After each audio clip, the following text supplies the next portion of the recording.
Londres, le 22 avril 1831. Une délégation de personnalités belges se présente à Marlborough House, à Londres, pour y rencontrer Léopold. Elle a pour mission de lui demander de devenir leur roi. Le Conseil national de Belgique a confiance en ce général militaire, homme de tempérament, qui serait idéal pour unifier la population et maintenir la paix sur le territoire. Même si Léopold est nerveux, il n'en laisse rien paraître. À son entrée dans le cabinet, tout le monde se tait et se lève. Lorsque Léopold prend place derrière son bureau, la délégation s'assied. L'instant est solennel. Léopold s'est préparé à l'entrevue. Depuis des jours, il a étudié minutieusement le projet de la Constitution belge. Il possède tous les éléments nécessaires pour la négociation. Cela commence par définir les frontières de la Belgique et le règlement de ses dettes. Lorsque ces revendications seront acceptées, un traité d'indépendance vis-à-vis des Pays-Bas sera signé.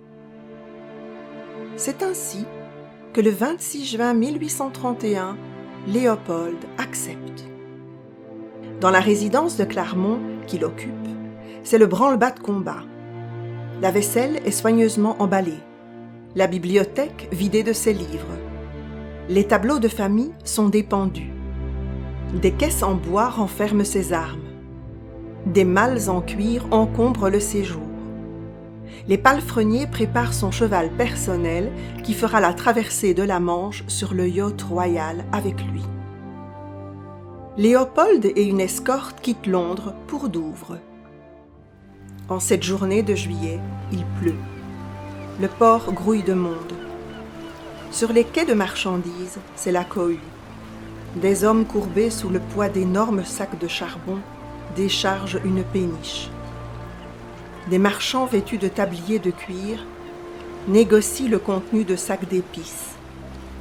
Les quais sont sales et glissants. Un petit attroupement de curieux s'agglutine à l'embarcadère. Le crusader et son équipage attendent Léopold. D'ici quelques heures, le yacht aura parcouru la trentaine de kilomètres qui le séparent de la côte française. Léopold se tient seul à la proue du bateau. Il tourne le dos à un passé devenu douloureux. Le vent fouette son visage. Il respire profondément, se laisse enivrer par les embruns. Et puis, le ciel se nettoie. Le soleil filtre à travers les nuages. Les hommes d'équipage s'affairent. La terre française est en vue. Une bande blanche illumine l'horizon. Les falaises de Calais se découpent entre une mer noire et un ciel bleu. Léopold passera la nuit à Calais, le temps de décharger les caisses et de préparer les calèches qui, dès le lendemain, prendront la direction de La Panne, la première ville côtière de Belgique. Sur son parcours vers la capitale, la foule le salue. Il traverse Ostende, Bruges et Gand, acclamé par le peuple. À son arrivée à Bruxelles, la population l'ovationne. Le drapeau tricolore a été suspendu à la façade de certaines demeures. Cet accueil l'émeut et le rassure. Ces hommes et femmes en souffrance lui témoignent déjà leur gratitude. Une chambre a été préparée au château de Laeken pour sa première nuit. Bien qu'éreinté, Léopold ne trouve pas le sommeil.